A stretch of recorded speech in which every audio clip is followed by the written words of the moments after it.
We're on air.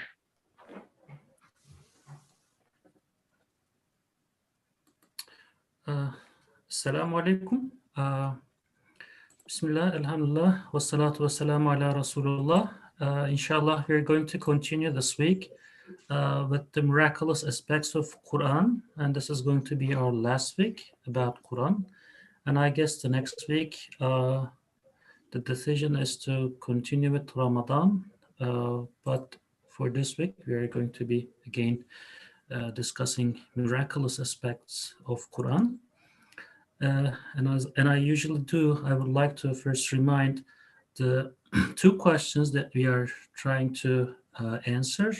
The first was, what makes Quran special above all texts, including all other divine revelations and hadith of our beloved Prophet ﷺ, as well as all the books written by the believers and unbelievers. And the second question was, what is meant by the miraculousness of Quran, and how should we understand this concept? Inshallah, may Allah make these discussions intellectually and spiritually beneficial for all of us, and make these the means of make these gatherings the means of increasing our brotherhood and ikhlas. Today we're having Dr. Colin Turner and Dr. Harun Pirim. Colin Hocam is joining us from Durham, the United Kingdom, and Harun Abi is joining from Mississippi, USA. Welcome to both of you. Thank you very much. And again, I'm joining from Kastamonu. As usual, we would like to be more than happy to have the voluntary contributions. You can raise your hand, and I will, inshallah, let you join the discussion. Colin Hocam, Harun Hocam, I'm going to read a few slides about this verse. I think only 2, 3, or 4 slides, and I'm going to ask your insights about these parts from the Risale-i Nur. Okay, oops. Bismillahirrahmanirrahim. So this is from the 7th ray, the Supreme Psalm, Ayatul Kubra, and it is from the 17th degree of the first station. And it goes like this. One time a man recited the verse, Sabbaha lillahi ma fis samawati wal ard. All that is in the heavens and the earth extols and glorifies Allah, and said, I can't see the eloquence in this, although it is considered wonderful. So it was said to him, you return to that time like the traveler, and then listen to it. So imagining himself to be there before the Qur'an was revealed, he saw the beings of the world to be lifeless, without consciousness and duties, wretched and obscure in an unstable, transitory world, in the middle of limitless, empty space. Salih, I think you discussed this portion before, maybe with reference to somewhere else. Maybe if you don't mind, we can go to this diver example. Maybe it's a mismatch with the documents that we have. Of course, we can talk about this with Colin Hocam starting maybe, but I feel like you already last week's mentioned maybe this verse from somewhere else. True, we just read it and talked about this briefly, but I leave it to you. If you would like me to jump forward and start from the example of the divers, I can do that, or I can continue from the first Since point. time is limited, I think it would be, how to say, uniting more in a single topic. Oh, I see. So you want me to jump to this diver example from the 25th verse, and also before that, maybe if Colin Hocam, can you just start with very important? I mean, since this is the last week, I think it would be really meaningful to elaborate, especially for us as believers in general, and as Muslims as particular for us. I mean, how should Quran be in our lives, and how we are treating Quran in the first place? Maybe we can also start elaborating on this one. Just to make use of the time in the best way.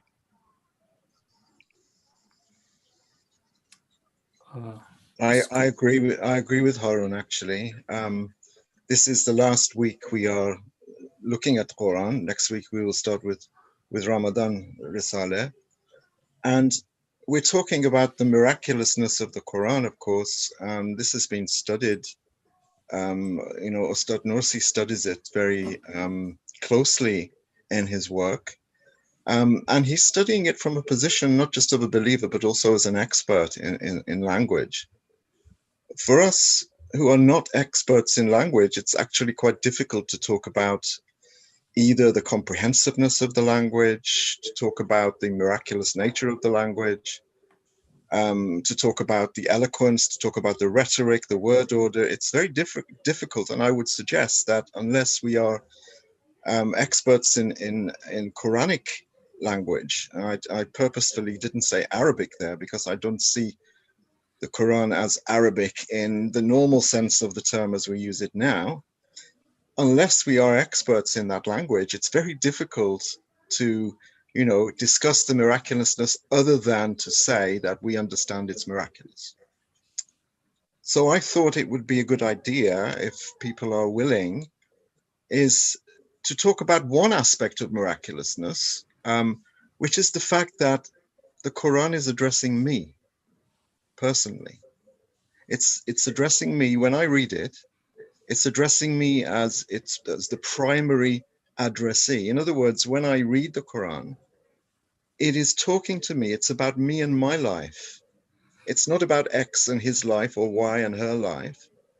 My Creator is talking to me constantly. As I can see when I look at the world, when I look outside, and I always talk about the cherry tree. When I look at the cherry tree, when I look at the garden, I can see that God's non-verbal communication with me is constant, it's continuous, it's unending, it's all encompassing, direct, and it's talking to me personally. This makes the Quran miraculous because just as it's talking to me personally, it's also talking to Harun personally. It's addressing his life, it's addressing his situation, it's addressing his context, his community, and the same with every other individual. This is what makes the Quran truly miraculous, is that it is an address to me personally. And I feel that just talking about, the Quran is miraculous, okay, so what? So what? I can't really understand why the language of the Quran is miraculous, although I feel that it is, My aesthetic appreciation of the sounds, of the word order, okay, to a certain extent, I can understand that. But if we just look at the miraculousness, what is it going to do for us personally? If I want to become a painter, it's no good just looking at art and admiring it and saying how wonderful it is. I won't become a painter by looking at art. I'll be able to appreciate art, but that won't teach me to paint.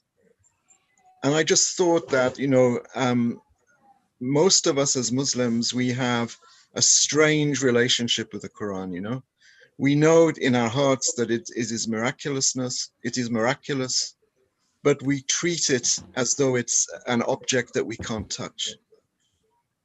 And I just thought it might be good, this last opportunity that we have, to open a conversation about how do we treat the Quran? How do we see it? How do we understand it? How do we interpret it for ourselves? Okay. Thank you, Colin Hocam. That's a very swift switch to a very important issue that we all have to think very deeply about.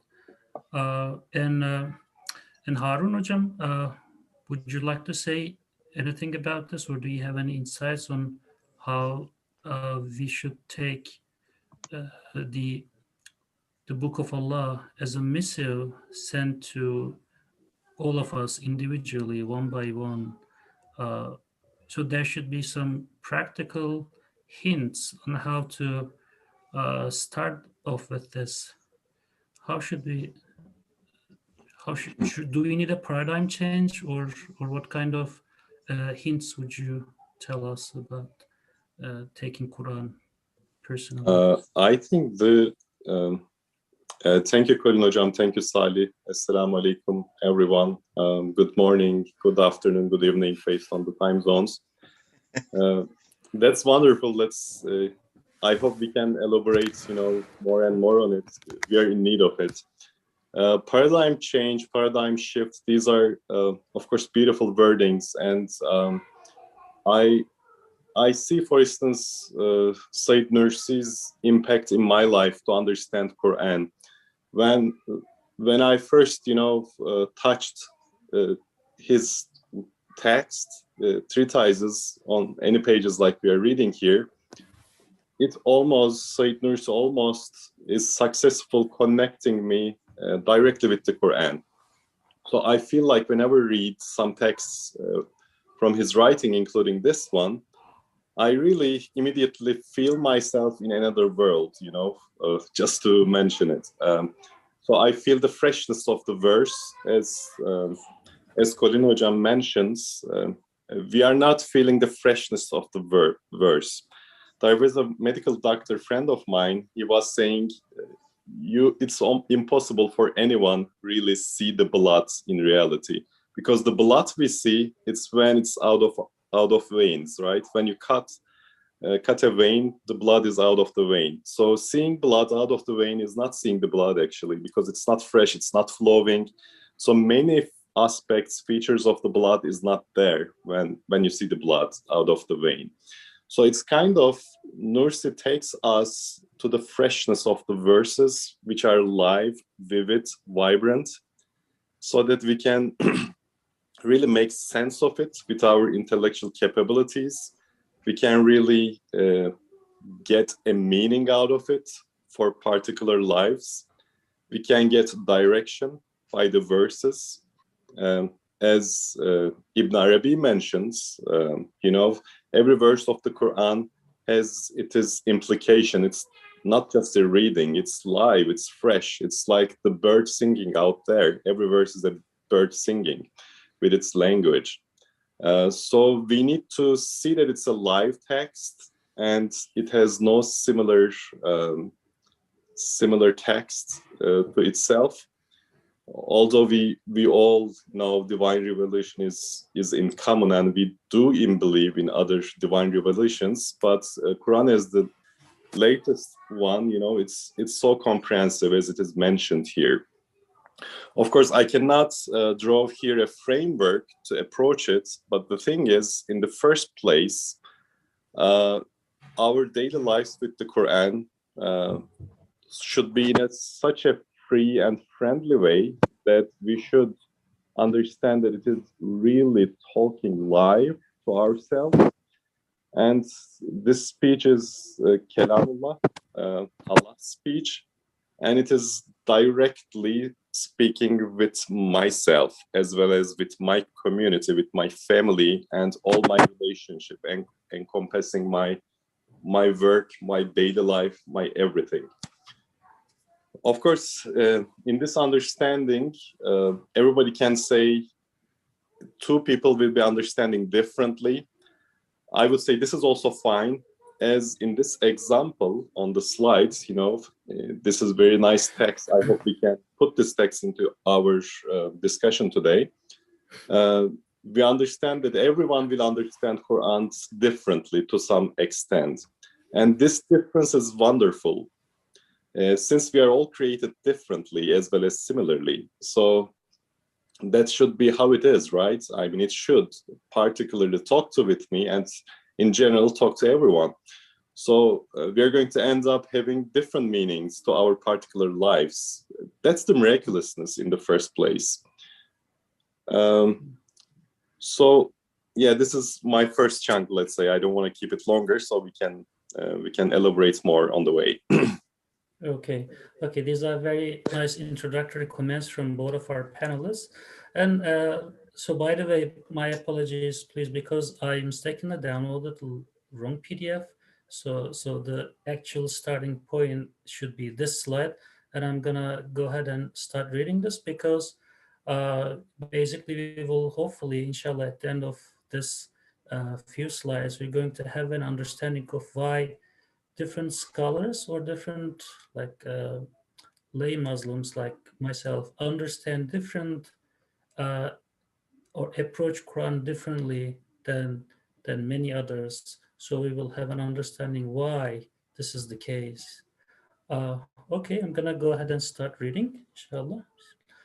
A most true indication of the all-wise Quran's sublimity and a most clear proof of its truth and justice, and a most powerful sign of its miraculousness is this: preserving all the degrees of all the areas of divine unity together with all their necessities and expounding them.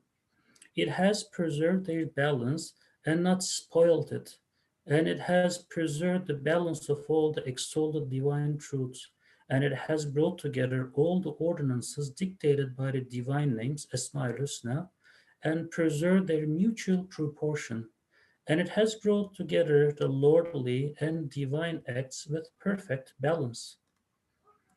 Thus, this preserving and balance and bringing together is a characteristic which is certainly not present in man's works, nor in the products of the thought of the eminent among mankind.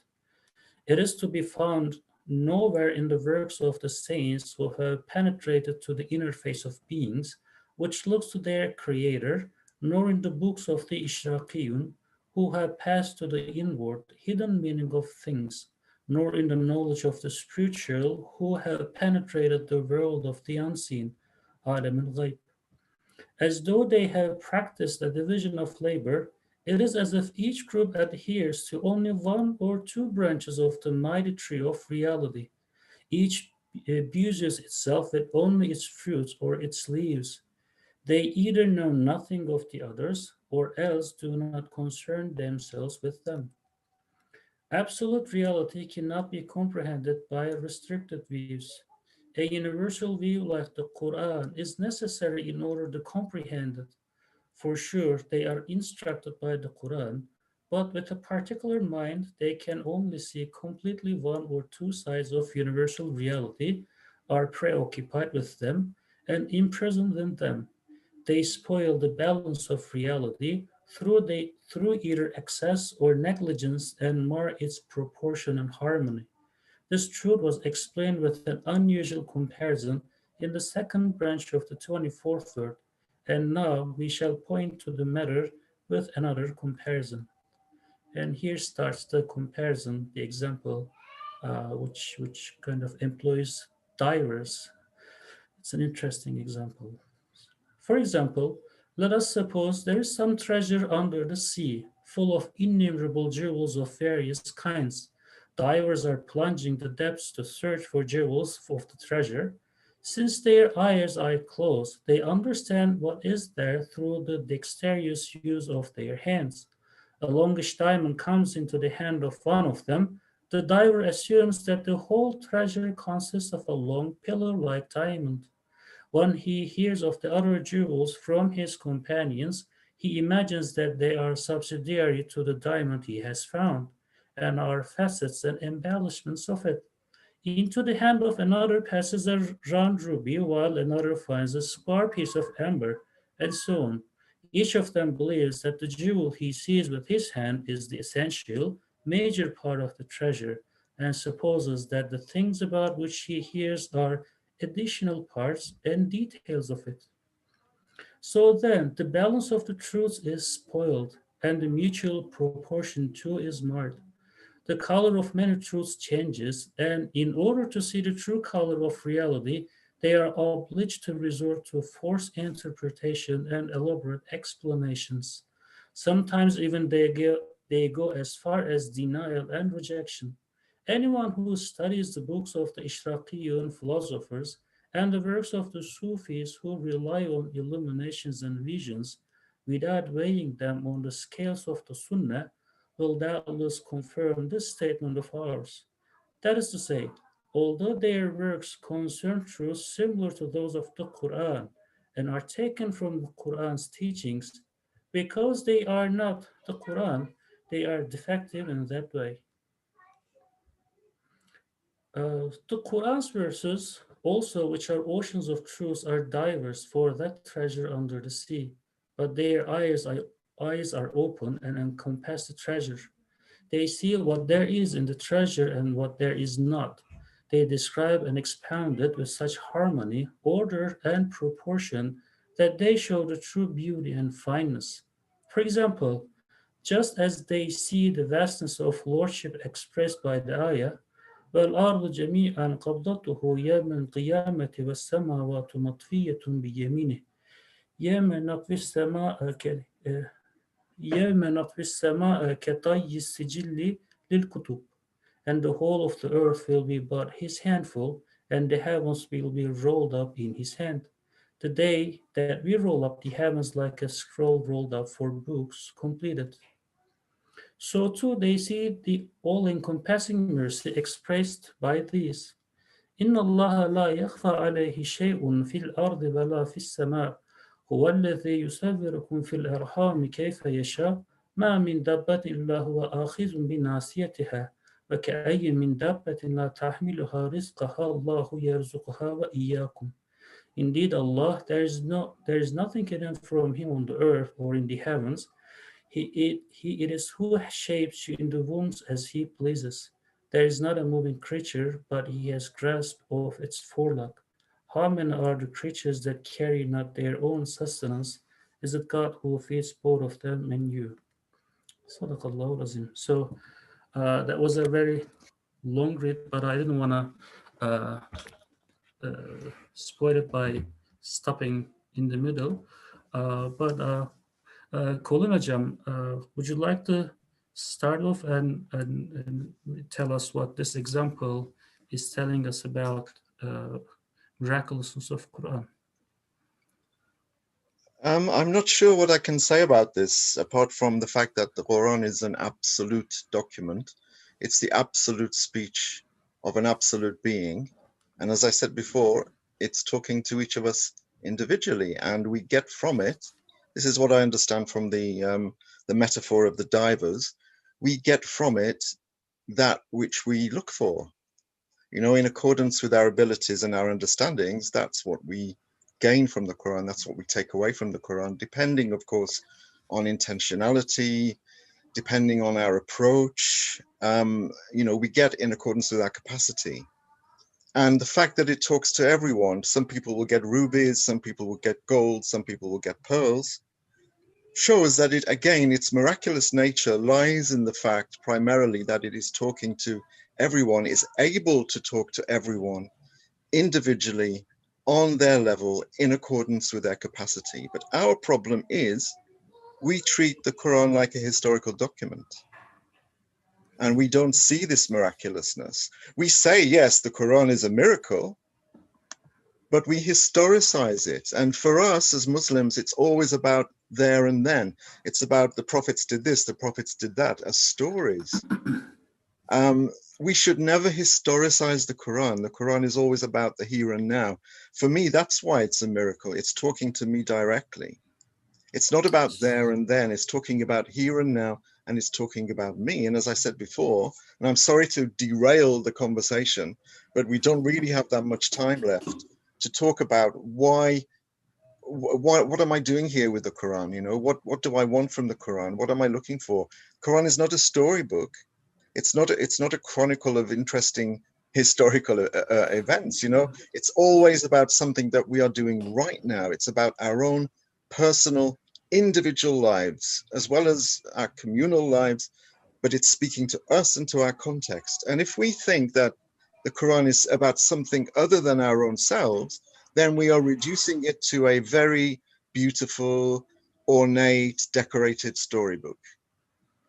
But I mean, so Ustad is talking about that they're divers, and according to where they dive and according to their abilities, each of them end up with grasping a different piece of diamond. But I'm gonna step back and ask, are we trying to be divers or not? Because when you say, uh, including myself, you often take Quran as a book of history. I guess in this case, you are not even qualified to be a diver in the sense that Ustad is explaining. No, we're all divers, you know. Some of us go to the edge of the sea, some of us dive deeper, some of us look further. But you know, Quran is for everyone. What Ustad is saying is that we cannot have a comprehensive view of the Quran because it's absolute, and he's absolutely right. You know, we cannot say the Quran is X or it's Y or it's Z because it's the absolute speech of God. So we will only ever get, you know, an attenuated truth from it. We won't get the whole truth from it, but whatever we get will be true, you know, in accordance with our intention. Like, for example, if we're talking about Pharaoh and Musa alayhi salam, so what that there was a Pharaoh, so what that there was a prophet, so what that the waves parted, you know, and all of this. Very beautiful stories, but how will that affect my life? What is it saying to me? You know, what does the story of Pharaoh say about my attitude as a human being? You know, my arrogance, perhaps. You know, is it not telling us about the dangers of arrogance, the dangers of acting as though I am sovereign, as though I am the Rab of my own household? So, you know, Pharaoh is very much about now. It's about here and now. It's not about there and then.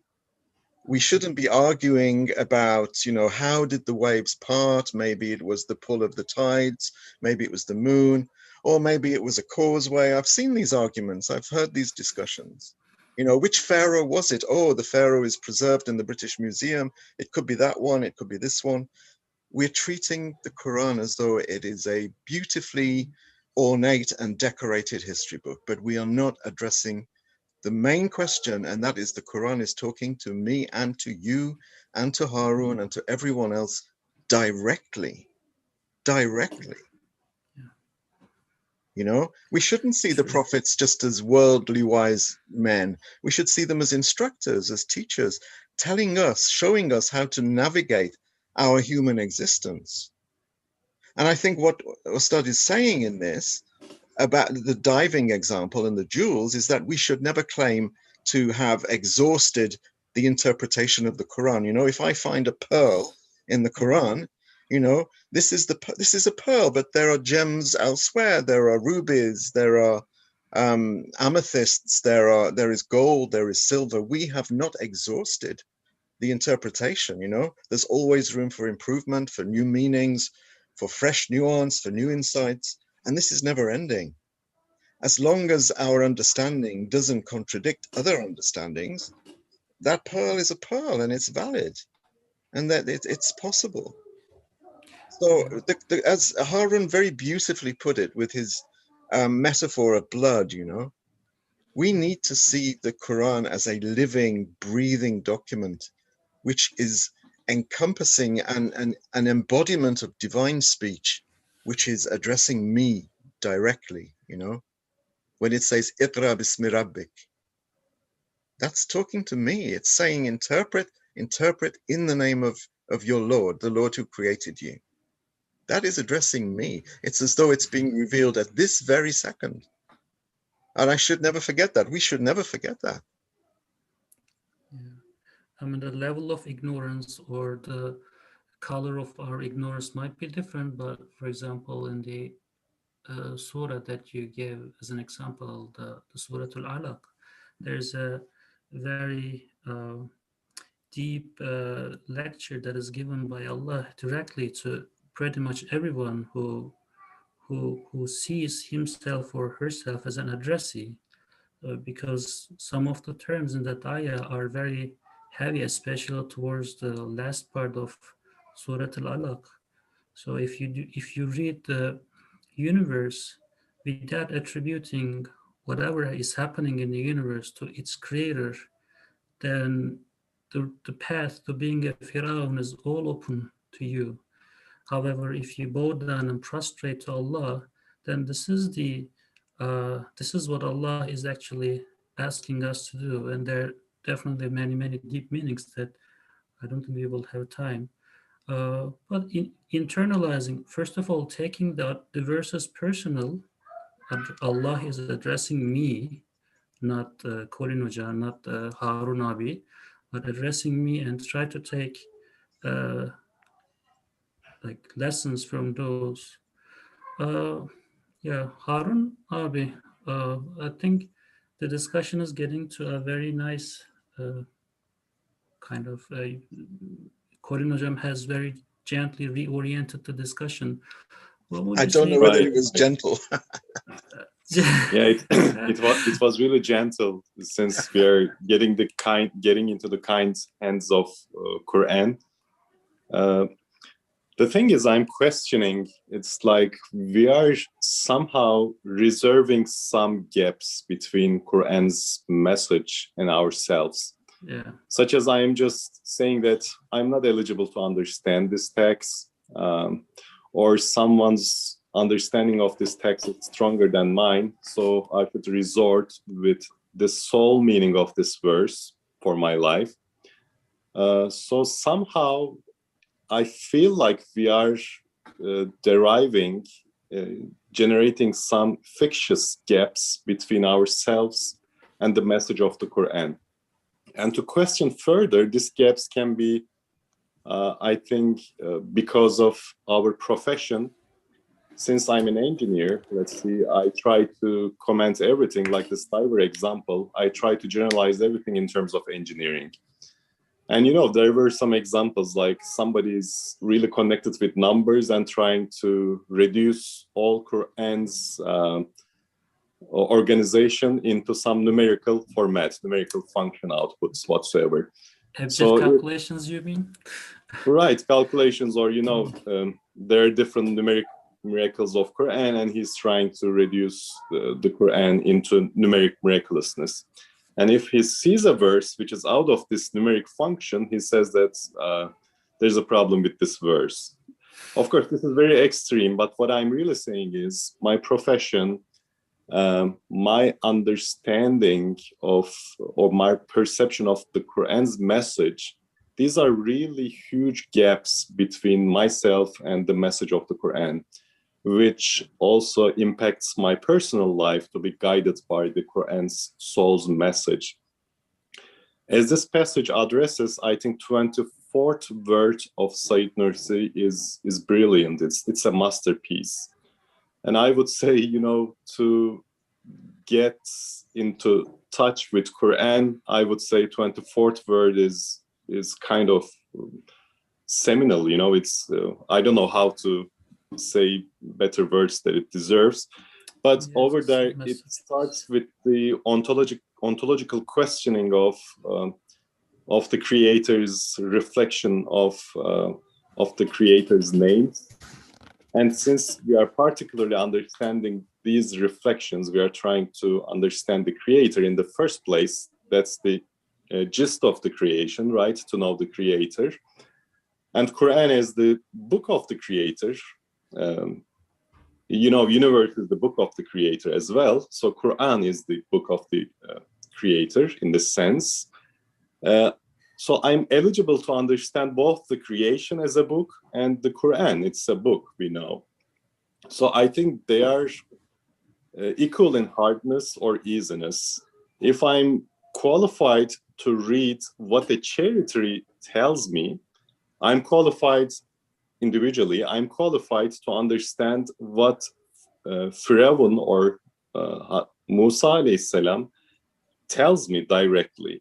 MashaAllah, MashaAllah. If I just get out of this context, I think then I put my gap. Like I'm an engineer, and over there, Musa alayhi salam's stick did not really position well. So it looks like an old historical text to me. So I put a gap, I look at charity, I see, my geometry understanding is very rectangular, but looks like charity has very round shapes. So looks like, I'm getting out of the context. And then, I just deprive the balance told here, which would really hit my heart and intellectual at the same time. But I just killed my heart for the sake of my intellect pursuit. Colin Hocam, what do you say? I can't better that at all. I mean, what you're touching on there is, if you're coming at the Quran just as an engineer, then it's as though you're blocking your own way to understanding. If you can only understand as an engineer, then, that's leading me nicely onto the notion of those who are not pure can't touch the Quran, you know. Unfortunately, we've reduced this to a legal requirement, which says that we can't physically touch the Quran unless we are ritually pure, unless we've taken an ablution.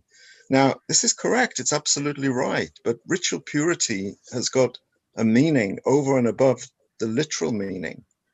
When we take ablutions, we are symbolically washing away impurity. But what is impurity? How do we understand impurity in the context of the Quran, in the context of touching the Quran? One way of understanding it would be impurity of intention. For example, even if our intention is good, if we're approaching the Quran solely for the sake of piety, you know, someone has said, oh, it's good for you to read a chapter on Thursday evening, so you do that, rather than as a means of understanding how to navigate our way across this desert of human existence, then we're not paying attention to the vast majority of the Quran's verses, which are there to show us how to be human, how to navigate the desert of humanity, you know?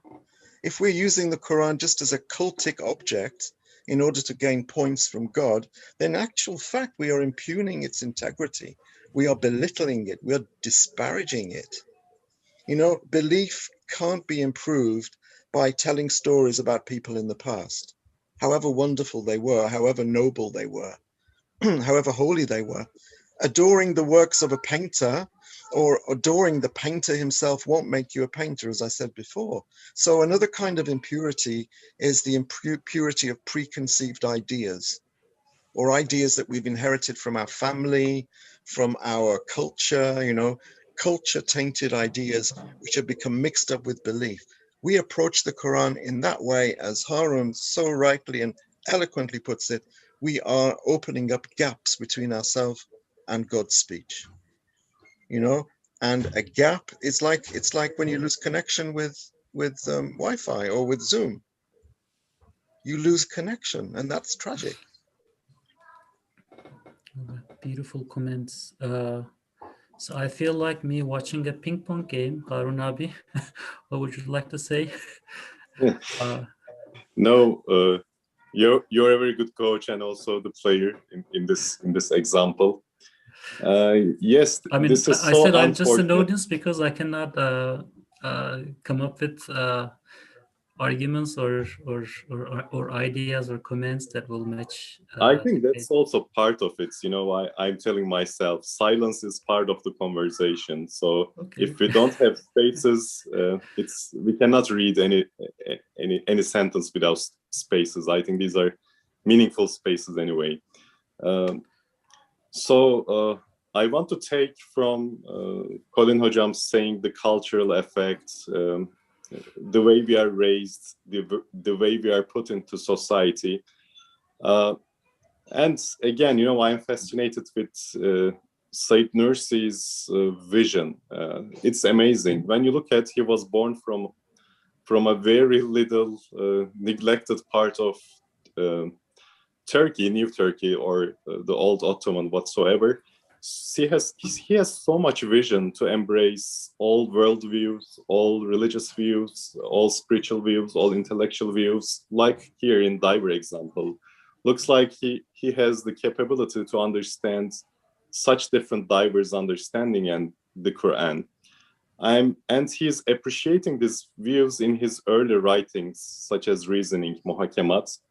I can see over there, he is really asking, especially Muslims and believers, to, starting from himself especially, he's questioning to understand every worldview in a complementary way, not to deny, not to reject, but in a complementary way. So this is so soft and this is so inclusive, I would say, because the truth is huge and truth can be approached by any human, any living being with consciousness. Let me even take it further. So this truth from all humanity should be collected all standalone, all the divers. And in the end, if we have such a freedom in ourselves, I just get out of my culture, because culture is a barrier mostly. So anything which takes me away from the truth is a culture. It's a bad culture, let me call it. And that will definitely diminish, if not kill, my understanding of the message of the Creator through the universe and through the Qur'an in the first place.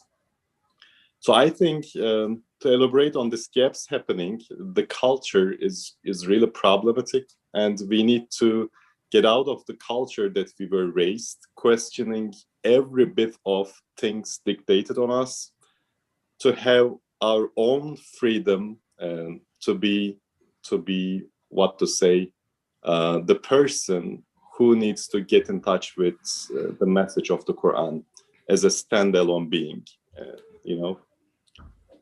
I see. So Harun Abi, I guess here you are referring to being critical but not criticizing, right? Because these are sometimes confused. Like some part of the culture that we belong to might already be sourced or rooted on some facts of Quran and Islam.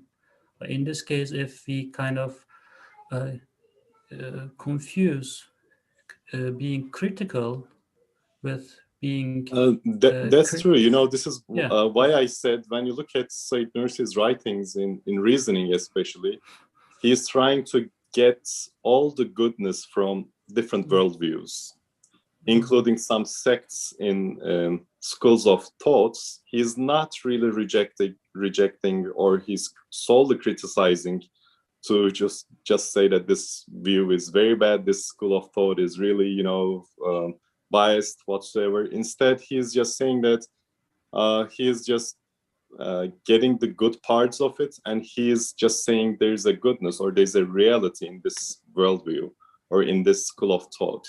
So he's sticking to the reality in this bit of truth, and he's seeing a bigger part which takes him to the truth. But to be able to do this, what I'm saying, he's really free. He's in his freedom. I would call Said Nursi's really out of culture, and as you can see, he's very passionate, and he's not satisfied with whatever the culture dictates on him by his life. And he's a very good example of a standing Muslim to understand Quran in the first place, I would say. I see. So we have to be like honeybees and visit every nice flower that we can in order to get as much pollen as we can, but stay away from all the spoiled meanings that are due to the cultures. And in that respect, I definitely agree with this because, as you just said at the beginning, you said that you're an engineer. I am too, and I often feel like the way you feel. I see myself in a very rectilinear world where I try to put everything like edge to edge, side to side. So this makes often, so if there's a curse service, then I'm usually stuck and try to come up with approximations. So this is definitely something that we should avoid. And I would like to also make a connection with the text so that the audience can later, when they read this text, can remind themselves what we have been talking in the last like 30 minutes. Uh, so being in that sense very kind of feeling obliged to obey the rules in quotes of our culture is like being a diver and then saying that, hey, this is the Quran, there can't be anything else. So can we say this? If we take our culture or our current understanding of life to be as if it is our deen, then we will be like one of the divers who says, oh, this is the Quran, and anything else the others have found are not Quran, or they are just embellishments.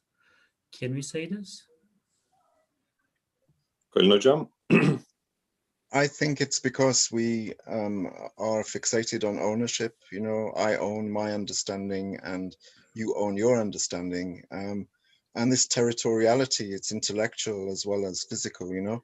I talk a lot about the cherry tree. We have a small cherry tree in our garden, but the cherry tree which interests Beautiful. me is in the neighbor's garden. Actually, it's in our next door neighbor's garden, and that cherry tree is the one I talk about. Now, just because it's in his garden doesn't mean I can't admire it. Just because I'm not an engineer doesn't mean I can't admire Harun's understanding, his engineering understanding. And you know, I've heard people, we talked about Musa and Pharaoh. I've heard people say, well, you know, sorcerers, you know, the sahir, the magicians, what's that to do with us? We don't have any magicians anymore. No one does magic anymore. But have they ever listened to a politician speak? Exactly. Have they ever listened to a scientist speak? You know, a scientist who is into scientism and who says that, you know, science can solve absolutely everything. These are the magicians of today. These are the sorcerers of today. This is a Very very nice. trivial example, but you know, to say that that doesn't affect me because I haven't really given it the thinking and the understanding to try and connect it to myself. I still see Quran as something which is far away. And although Ostad was talking about something else, when he was talking about an absolute book requires an absolute vision, he means if we are to encompass the Quran itself, it's impossible for one person to do that because it's absolute. But I can go into that sea and I can grasp a pearl and I can say, this is a pearl. It's not the only pearl there. It's not the only jewel, but this is a jewel and this is mine. I have understood this for myself. It's about me. And if we don't do that, then the Quran is a history book and it's a law book and it's a chronicle of events, and we put it on the top shelf and we wrap it in a nice cloth and we don't touch it. We deprive ourselves. Very nice points, Corin Hocam. Yeah. Uh, Actually, yeah. I mean, so you said that. So all of us are diverse at the end, and saying that, hey, this is the jewel that I found, and like possessing it is invaluable to a diver because uh, in Muslim cultures we often have the problem of inheriting Islam from parents or inheriting iman from parents. We sometimes say, oh, my grandmother is a haji, is a pilgrim. But if we dive and then like struggle to go deeper and often get lost in the dark water, but at the end try to come to the surface of the water with something in our hand, this is invaluable. And I guess this is what Allah is expecting us to do. So put some effort, try to understand. May it be a big, like huge diamond or a little one. And Ustad is also giving us some comprehension about what we should have found. So be in the know that whatever you have found is just a part of it, and have adab or have respect to all the other scholars or your friends in your halakha in what they understand and try to learn from them. Don't take those as if these are just like embellishments or some minute details which are not so important, but try to uh, appreciate their efforts and then try to learn from them. This I see this as a lecture on adab. So Ustad is trying to establish some sort of good relations between scholars or students of Quran. Because if we do not appreciate what the others have found when they dive deep into the sea, and they say that, oh, look, what you're talking about is just some minute details. They might even not even exist. You're mistaken. This eventually shatters the bonds between the Muslims because at the end, ikhlas and ukhuwah is essential because Rasulullah says you won't be a true believer unless you love each other. And if you're not a true believer, then you're not going to get into Jannah. But often these ilmi ananiye, look, scholars or people who think they know a lot, often fall into the trap of ananiya. And Ustad is saying, look, stop there. Just try to understand what the others are saying. So, for example, this text feels to me like as if it is a lesson about adab. I think it's not just scholars, it's every individual. When you find an understanding that suits you, whether you've come to that understanding yourself or not, it's our sense of ownership over it that discludes or excludes everyone else out of the picture. You know, it's my understanding, or it's my school of thought's understanding, or my mazhab's understanding, and that is the only understanding. You know, whatever you say is right. You know, dismiss other people's understandings as being heretical somehow, as being heterodox, as being beyond the pale, and all of these things are basically signs of our own cultural poverty, really. Our inability to understand that everyone in that sense is a sovereign reader of the Quran. You know, the Quran is addressing them, and they have the right to understand the Quran, not in any way that they wish. Of course, it has to be internally coherent. It should not contradict any accepted understanding of the Quran. So there should be internal consistency. I'm not saying that anyone can arbitrarily derive meanings from the Quran. Of course, that's not possible. And if your understanding contradicts my understanding, then one of them is clearly problematic. But to say that, oh, your understanding is wrong just because it's your understanding, this is part of our, as you say, it's an adab question. Yes. It's part of our, how can I say, etiquette, lack of etiquette, really. And Ustad is, in the slide, Ustad is saying that we have to put our, by the way, I said scholars, but I also said students of Quran. So I see myself as a student. I'm not a scholar at all. But at the end, we have to put whatever we find into the scale of Sunnah. And Sunnah is kind of is our reference point in this case. So this is, I guess, kind of how Ustad is articulating what you said about we cannot come up with any ideas that are not primarily accepted about Quran. So the scale or the reference point in this case is Sunnah, I guess, at this point. And maybe at this point, can we add, in search for meaning, you know, also, let's say, conceived scholars or famous scholars, whatsoever, sometimes I think we do over respect, in the sense that I'm putting a gap between myself and the message of the Quran again. So getting my mind and heart out of any veil happening or that I see can make myself soften to open myself to the message of the Quran. In this sense, I can give an example of this Sayyid Nursi's works. I think he's so clear that, in a way, you don't see his text between yourself and the Quran. It is so clear. Mm-hmm. So, in a way, any scholar should be so clear that I should never ever mention this scholar. You know, I should just have the message of the Quran in the first place, and myself. Otherwise, so you mean transparency when you say clearness, right? So it yes, transparency. Yeah, better wording. Transparency. As Ustad mentions in his earlier works, all the tafsir of Quran, commentary of Quran should be transparent. You know, it should show the message of the Quran. Otherwise, it's going to be an obstacle. It's going to be a veil.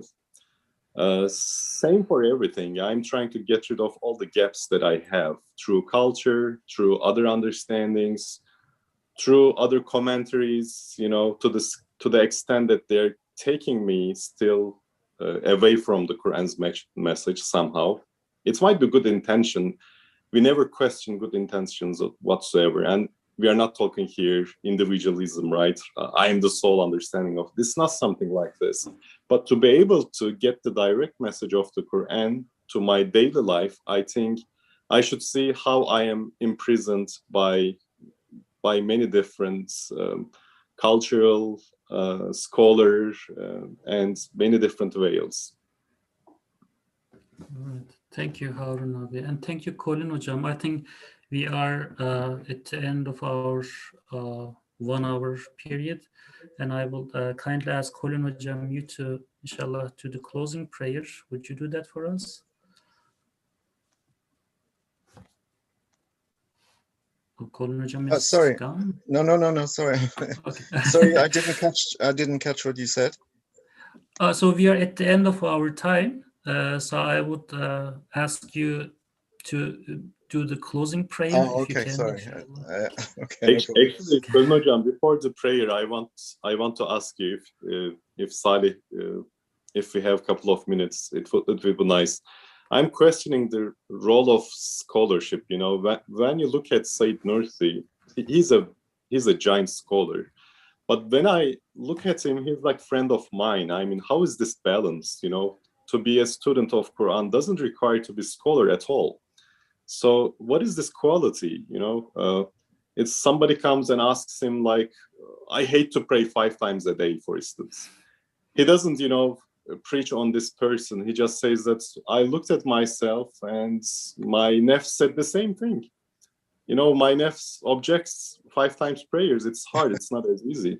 He said he hears the same thing, you know. Yeah. He's very relaxed. He's very comfortable. I mean, and he's very friendly, you know. I'm sure if he was alive, I would get into his hands, you know, what you say, to be friend with him. Rather than, you know, this high scholar, never reachable, or outstanding, in brackets, understanding levels. So this is something really different. None at all. He was not imperious. He did not sell his scholarship. He didn't consider himself to be a scholar. And as you say, he was very, very soft. If you visited in Sparta, the house that he had, you would have seen on his bed there, the heart at the bottom of his bed, you know. There was a heart shape carved out. And someone asked him about it, you know, and he said that I'm human. So this is a human being. Whatever you say is right.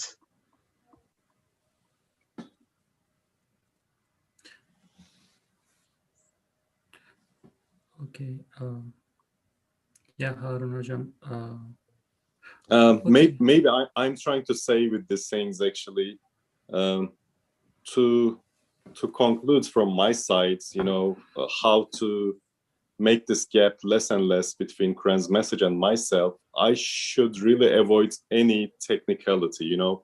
I shouldn't be technical at all. I should be a person in need and seeking for help from the message of the Quran. How to do this? I need to avoid many veils in my life, including my profession, many different understandings imposed on me culturally, personally, whatsoever. You know, when I come to the end of my Fatiha in my prayer and I say Wala Darleen, I don't want people to tell me how to pronounce Darleen. I want people to tell me how not to be of the Darleen. Okay. That is a true scholar. And this is how Ustad Nursi was, in a very soft way. He didn't pick up on externals. He didn't pick up on trivia. He didn't sell himself like a scholar at all. And he addressed everything to himself, first and foremost. He wrote the Risale for himself. This is a true scholar.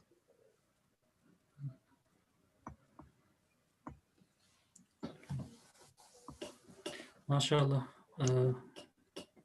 MashaAllah, Colin abi. So, Subhanaka la ilma lana illa ma 'allamtana innaka antal alimul hakim. Oh Lord, the only knowledge we have is the knowledge that you have taught us, and you are the omniscient, the all-wise. Al-Fatiha. Okay.